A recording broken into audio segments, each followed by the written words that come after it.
ને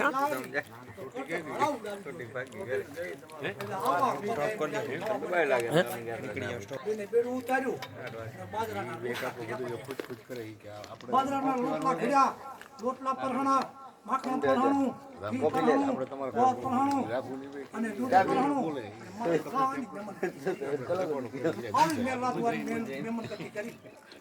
અને મેર લાદુ એ ખાઈ પી અને 5 પૂરી બેન કાપડા માં બેન આ 5 પૂરી લઈ લે અને જેથી મેર લાદવાનું કામ પડે ને તેથી મને યાદ કરો મેર લાદુ એમ કરી બેન કે રજા લીધી વિદેશ કર્યો અને બોરોડી હાલ પર જો ત્યારે ઉડી બાઈ 5 બેઠ વેળા તક 5 બીજી મોરાની 10 જોયું બાઈ જોયું આ કર્જ ઘડાવું આવી તો કબીરા ઘરે નથી અને આ જહાન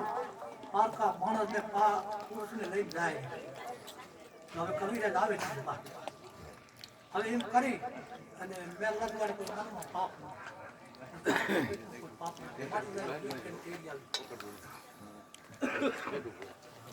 હવે એમ કરતા કરતા કબીરાજ આયા અને જૂની રાણીને મોલે ગયા અને અહીંયા કબીરાજના કાન ભંભોળ્યા ને થોડું ઉકળ્યું અને નવી રાણીને મોલે આવી અને નવી રાણી આમાં દેખ્યા કબીરાજ એટલે પાણીનો ઊંટો ભરી લો કબીરાજ પાણી પીવો કે તારું પાણી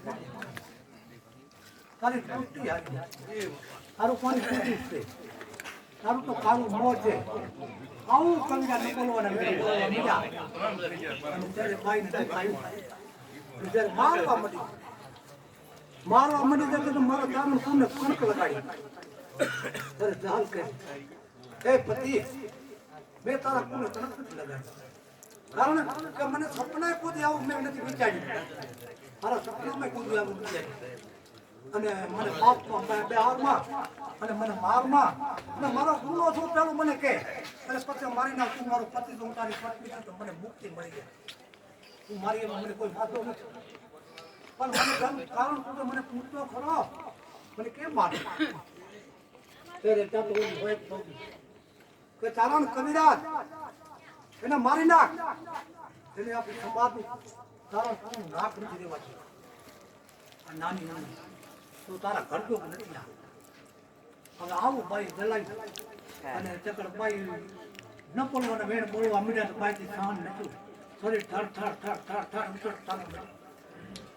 ત્યારે ચારણ કે તું એવી જો સતીની દીકરી હો ને તો સત બતાવ તારામાં સત્સંગ થવું ને તે રેવા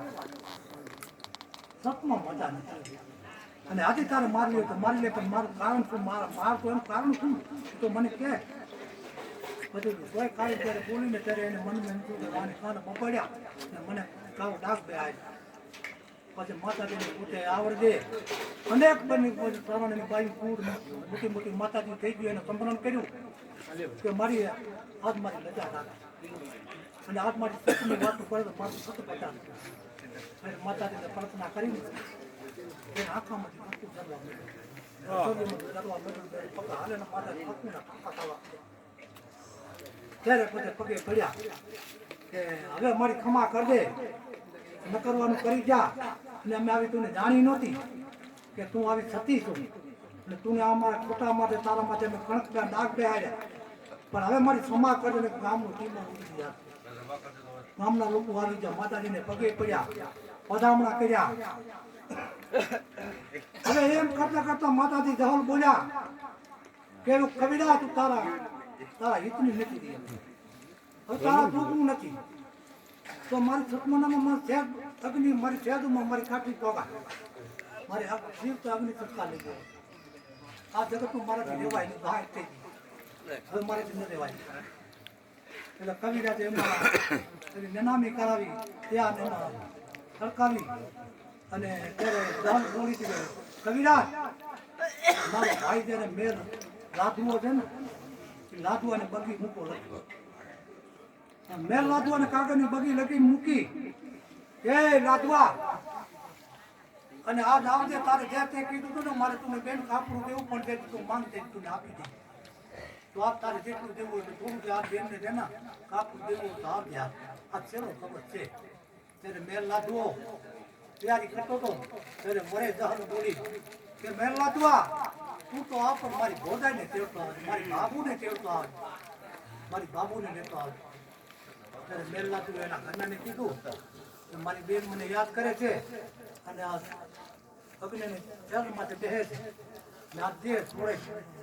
તો આજ આપણે જેટલું ડાયરો દીધી એટલું પૂરું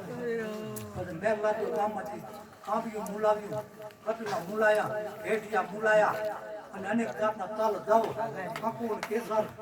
અને આવા ભાઈને કાપડા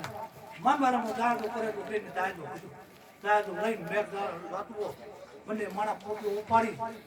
અને ગામના ફાધરમાં આવ્યા ત્યારે ધીરે ધીરે ધીરે ધીરે માણા દાલ હાલી આવે છે ગામની વસ્તી પગારે હાલી આવે છે અને ખમખારા થવા માંડ્યા ત્યારે ગામના દુઃખી હોય તો માના પગે પડવા માંડ્યા જ્યારે હાથ રાત પગે પડવા માંડ્યા મારી ચાલ અમારે જગત જોવું તેના માથે રાત મૂકી હતી ને તેથી હાથ જગત ચોટા થઈ ગયા અને અમુક આવી કે મારી તમારે સંતાન નથી ત્યારે માતાજી જહર બોલતી હતી કે રાત સદા સંતાન થશે મારું વચન છે વાંચવા દીધી ત્યારે જે દુનિયા હોય હતી ને એનો દેર હતો કબીરાનો જે ભાઈ હતો નાનો ભાઈ હતો ને માતાજીને પગે પડ્યો મારી પીતો ઠીક જ પણ મારા ભાઈને 45 વર્ષ છે સંતાન નહોતું ને ત્યારે ત્યાંથી તમારું આ બીજું બે તો મારી અમારું ગળા મુદ્દા છે એના અમુક રોગે તો ખરી કે લઈ આવો મારી બેન પણ લઈ આવો મારી બેન પણ દીકરી બીજું ન બોલે કારણ કે ગમે એમાં કરવું આવે પણ એ મીઠાણા બોલે કરવા ન બોલે લઈ આવો મારી બેન પડી હવે એને આગળ તો પગ પડતો નહોતો ગામની વસ્તી હાલી આવતી હતી અને પાછળ ધીરે ધીરે હાલી આવતી હતી અને બહુ રાજી હતી કીધું આ દીકરી જાય ને તમારે આવત મટી જાય આવી રાજી હતી હવે રાજી હતી ત્યારે એનો દેર જઈ અને કીધું કે હાલ માને પગે પાડ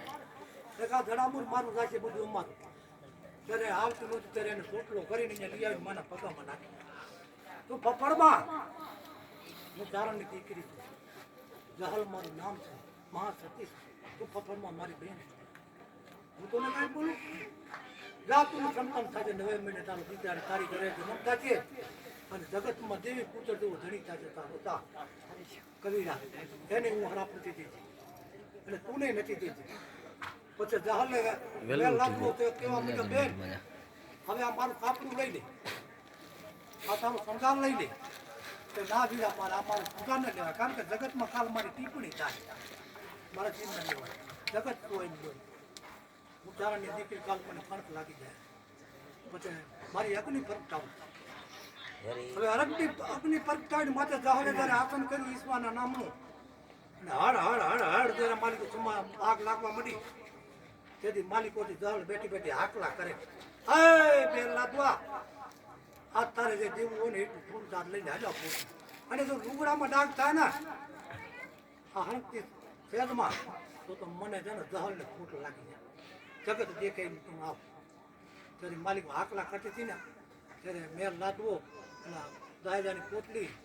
અને બેનને દાન અને ચેત માટે થયું બેન હાથો જહલના હાથમાં આપ્યો અને વર્તો વર્યો તેના લુગડા દોરા હાથમાં ડાઘ દેખાણું નહીં અગદી આ